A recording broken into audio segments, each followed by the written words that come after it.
जिमिजों आंजों लोगो मोनफिनलायबावलायबाय डिमाकुसियाव लोगो मोनदों सानैजों बेरायदों जोङो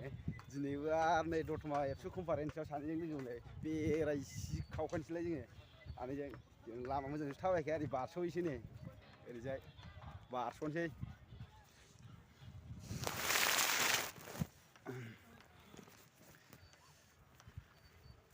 ओइ ओरैजाय माथो लिटिं गोजाजोबसो ओरैजाय बै मोनसे माबायाव थांनि जोङो लोगोफोर बारस'बाय आरो मा होनो बैथिंबो मोनसे अपेन मार्केट दङ बावहाय थांगोन आरो जोङो थांगासिनो दङ जिमिजों आंजों बै नुहुरनायखौ होनो आरो लोगोफोर अपेन मार्केट बियो जों लामाजों थाबायासै बारस'बाय जों दा बेवहाय थांगोन आरो मोनसे दखान खुलिबावनो नागिरदों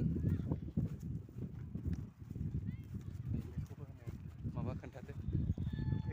नैबे जाहैबाय एक्जिबिसनमोन जोङो बारस'बोबाय आरो जों ओमफ्राय जों दा बैयाव थांगोन नै जिमिया थाबायगासिनो दङ उफाय गैया लोगोफोर बेरायलाबायाबा माथो खालामबावनो खाथियावनो जाबाय बले बेरायनांगोन थानो हायाना 8-9 किल'मिटारल'सो जायो न'निफ्राय प्रग्राम जानाय जायगाया होमबा बोरै थालायखो जोङो बेरायलासिनो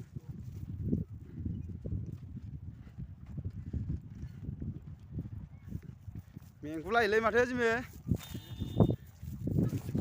फाइनालि लोगोफोर अपेन मार्केटाव सफैबाय जोङो नैबे सारा जोंना नैबे अपेन मार्केटाव मोनसे दखान होनो नागिरदों बियो गस्ला दखान सि दखान रेडिमेडखासो बिसिना नङाबो खोन्थागोन मारै रोखोम खालामो खोन्थागोन आङो नोंसिनो नैबावनो दं नै गारियाव बै गोजौनानो सादा सिस्टेम आरो बरिया आरो माबाया न'आ हल्डिं एक सेकेन्डआवनो न' जाखायो फाग्लासो मानिनांगौ बिसिनि बिजनेसखौ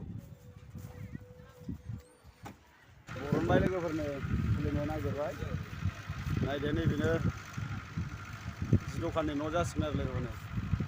सासो नायोबा बुस्थुआ ओमफ्राय बेनो फुवारबा आरो ओरैबायदि गिदिर गुवार जागोन आरो नायलांबानो जाबाय नोंथांमोना खुलिबाय नै नायदो लोगोफोर न' जासिगोनबो बियो नुवाखै नोङो बरिया दसेनो न' बेलाय न' जाबायबो नै लोगोफोर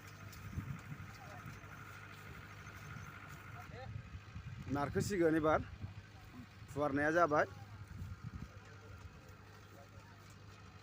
दखाननि नामा बेनो लोगोफोर फेशन वाल क्लथिं बाजारबो थाङो नोंथांमोनहा बबेबा नुदों जानो हागौ बाजाराव दिनै नैबे एबसु कनफारेन्स माबाय दखान होफैदों आरो नारखोबाय ओरै फारसेखौ नारखांबाय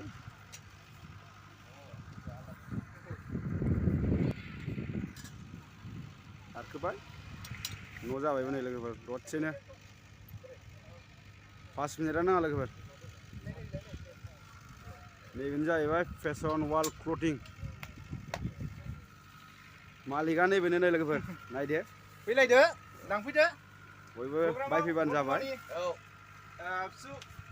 कनफारेन्सआव फैबानो जाबाय अपेन मार्केटआव शपिं खालामफैदो त्रिपाल बबाय नै लोगोफोर